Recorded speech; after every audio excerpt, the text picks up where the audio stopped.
So our next topic is technology as a target. Basically, cryptography as a target. The NSA has come out and said if you decide to use cryptography, or cryptology as the Greeks would say, Zeus, then you become a target. You're a terrorist because you obviously have something to hide. How do you feel about that? And that's really funny. Introduce yourself first. Also introduce yourself. So I'm Tim Jarrett, friend of Dan. Friend of Dan. Yes. That is a popular title on this show. Yeah. Well, you're a great guy.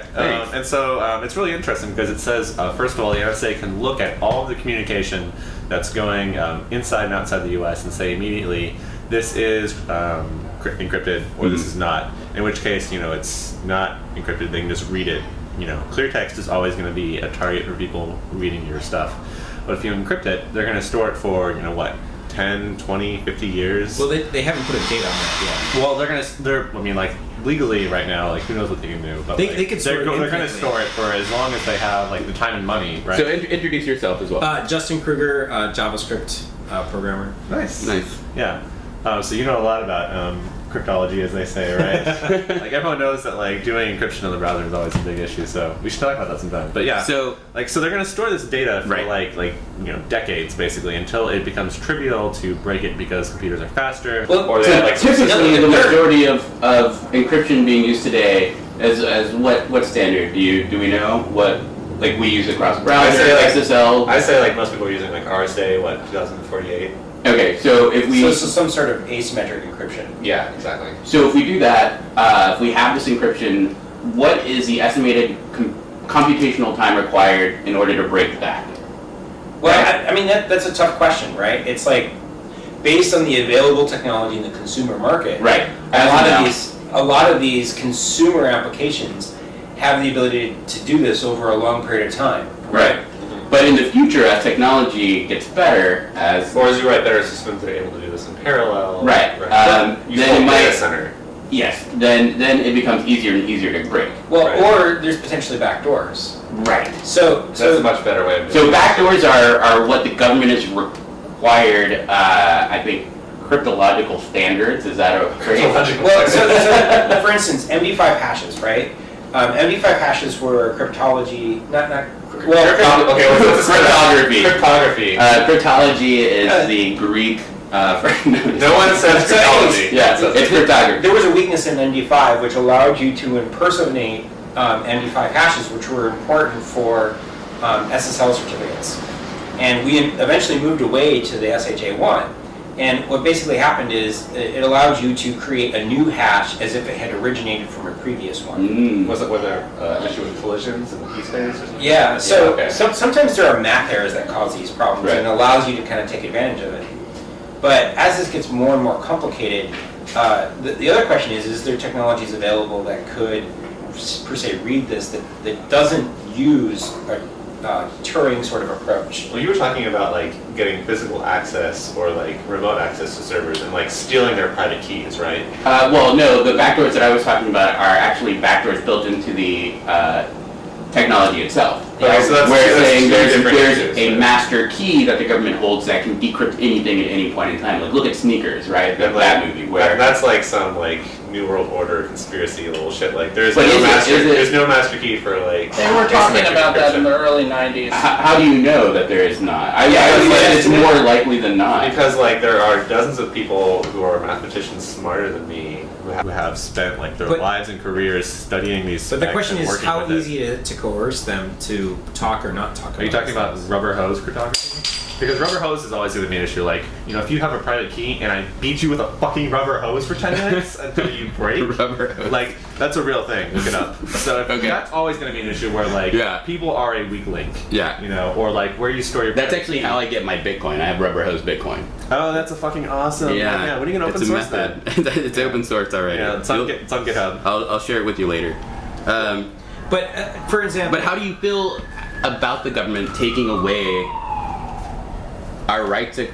Is it a right? Is cryptography a right? Is being able to encrypt your data a right? Should it be? Well, the issue, everyone has the right to encrypt their data because you're just sending out a message out there. I think the issue is do you have a right to know that's never going to be decrypted except by your recipient? Well, the right to cryptography is like the right to privacy, right? Right.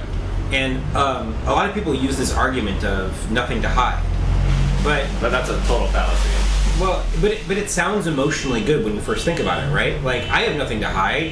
Why shouldn't you be able to look at all this stuff, right? But the problem with this is who are you Zach, giving can the you power close the door? to? Close the door. Who are you giving the power to? And are you giving them the choice to be fair, or are you giving them the choice to be unfair, right? Yeah. Like, if you give all of the power away, then they have the choice to be unfair, and you lose control over that judgment, right? Right. There's that famous quote.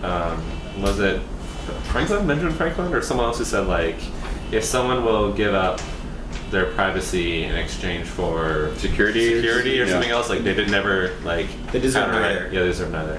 Which I feel like is a great way of thinking about it, because like really like having that right, like you need to protect it. But I believe like the Geneva Convention has provisions in there to respect privacy, right? Like, as a world, no. I don't think it should be expanded to include that, but I don't think the current. So who are fighting for us in this new digital age? Well, there's the EFF, the Electronic Right. Front. What's it stand ACLU. for? ACLU definitely is also. The Electronic Frontier Foundation and the Frontier ACLU. Foundation. Yeah, so I Okay. feel like those are probably the two best groups that are like working. But I feel like they're to- working against the government. I mean, like Right? because I mean, you get that they feeling? are antagonizing the government and saying like what you're doing is wrong. Right. Why isn't We there wanna protect people people. inside the government saying, I'm here fighting on the inside for... Because they would not have a job. Well, there are. The government's job is not to fight itself. The government's job is to like complete their mission, and like the NSA and the CIA and FBI, their job is to like squash terror or whatever people say. Well, that's they're not doing. necessarily their job, actually. I mean, like if you asked a lot of people, they'd probably say like, yeah, we're here to like stop terrorism, or we're here to like stop attacks. So if they target... what's up? I don't know what the fuck Tim's passed Phone- for, so I can't yeah, tell you phone how lock. much time I have left. Okay. I think So- he has 3 minutes left. So if they target people that use cryptography, what about SSL encrypted HTTP connections? So Is everyone now a terrorist that So connects think to a about, secure site? I was thinking about this morning. Where do you get these certificates from, right? And Right. again, root certificates are really important. Yep. So, I think what's that group that gives out? I'm forgetting the name. Not Thought, but the other one, the original. Oh, yeah. CERT? No. I don't know. Anyway. So the point is that there is a root to a lot of these certificates, and actually I think it's related to the government. Like, it's a corporate body that was set up and given special permission to kind of start this. Is it ICANN? ICANN, right? Yeah. Well, not ICANN, but there's another one, Network Solutions, which is related to someone else. Okay. And what I was kind of thinking is, if they're cloning the traffic, the encrypted traffic Yeah. on the SSL, and someone else had the appropriate certificates, the appropriate private keys, Yeah. Which they do. which because they have the roots, does that mean Those they are- can just those are- read the those are SSL different. anyways? Those are I mean, do you things, not right? give them the private key? Yeah. You don't give them the private key. Okay, you Yeah. don't. Yeah, you link them your public key. Okay, and then they verify it. They certify it. Yeah. Right? Yeah. That's what you pay for. Yeah. Yeah. So I mean, they can't just Thank you, David. unencrypt it. Yeah. So, but I mean, regardless, Unless there was another they're So that would have literally been a horrible, horrible attack. they're literally sitting on the box that you're connecting to, though. Right? So even after your traffic's unencrypted, like let's say you connect to Facebook, they have little boxes sitting on Facebook's network. We don't know specifically how they get the data from Facebook and Google and all that. I know.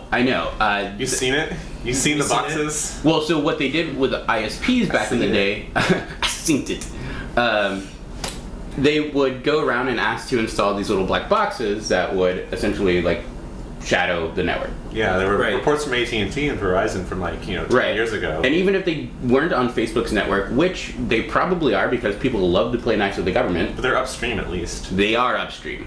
They really, really are upstream. Yeah. So it's not a matter of if they're doing it. They definitely are shadowing all our traffic, and So what can you do? saying that they target people that use cryptography is kind of saying like Well, we definitely are. So what can you do? Can you use like higher encryption? Can you use like, you know? Well, that's the thing is if you're using cryptography, you are now basically a terrorist. Is what you're put on a watch list, right? Let's be clear. The one thing that they're saying is that if you're using cryptography, they can't determine that you're an American citizen. I don't know what bullshit that means. But the second thing they say is that they don't know the content, right? So like, if you're enforcing your right to privacy, they don't know that it's innocuous. So they just store it anyway. It's a later one day to code if they feel the need to, right?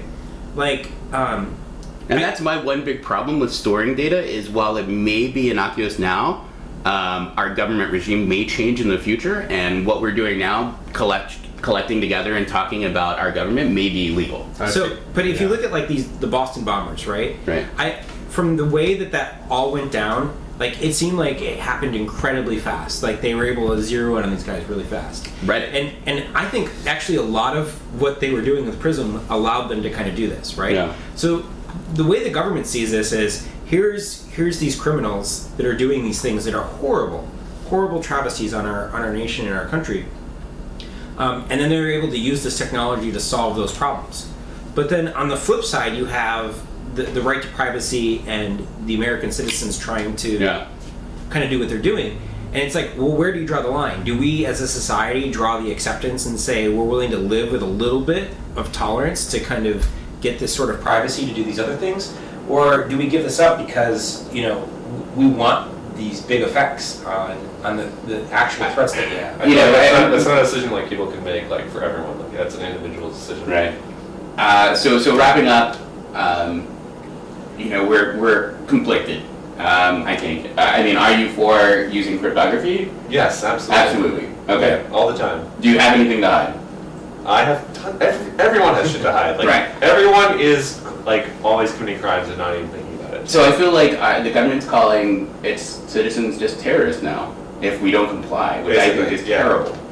Yeah. So wrapping that up, let's keep fighting for the ability to encrypt our traffic, because one day what you're doing now that's perfectly legal may become illegal. So